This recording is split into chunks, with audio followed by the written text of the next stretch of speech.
দেখুন বন্ধুরা, এই কুঁদরির চাষ করা হয়েছে। দেখুন কীরকম চাষ করা হয়েছে আমাদের এই কুঁদরির, মানে বলতে গেলে বাগানটাকে বাগান বলা যায় না, যেখানে চাষ করা হয়। এটা প্রতি বছর কুঁদরির উৎপন্ন হয়, তারপরে বাজারে গিয়ে বিক্রি করা হয়। এই দেখতে পাচ্ছেন ছোটো ছোটো ছোটো কুঁদরি গাছ হয়েছে, যেটা আমাদের ভাষায় বলে কুঁদরি। বুঝতে পারছেন? দেখতে পাচ্ছেন এটা কুঁদরিটা?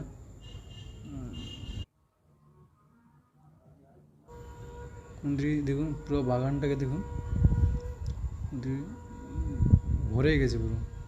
কি সুন্দর একটা করে হয়েছে। বুঝতে পারছেন? আপনারা দেখতে পাচ্ছেন হয়তো। এই দেখুন, বিশাল বড় একটা বাড়ি, কুঁদরির বাড়ি, কুঁদরির গাছ হয়েছে, চাষ করা হয়েছে বলতে, এটা চাষ হয়েছে, কুঁদরির চাষ যাকে বলে। হ্যাঁ, দেখুন এইটা নিয়ে দুটো ফলন হলো না, মানে এবং বলতে গেলে এইটা শুধু মানে কী বলবো আপনাদের বোঝাবো, কুঁদরি প্রচুর হয়, প্রচুর কুঁদরি, যেটা ভেবে ভেবে বোঝা যায় না। এই দেখুন, এই যে ছোটো ছোটো গোড়া থেকে গাছগুলো উঠেছে সরু সরু করে, এই যে গাছের যে রুটটা, মানে গোড়াটা, মানে অনেক, মানে একটা বাঁশের মতন মোটা হয়ে যাবে, এত মোটা মোটা হয়ে যায়।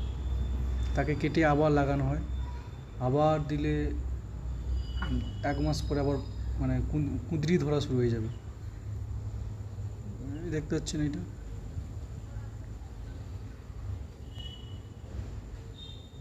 এটা প্রথমবারটা না, এটা তোলার পরে আবার হয়েছে।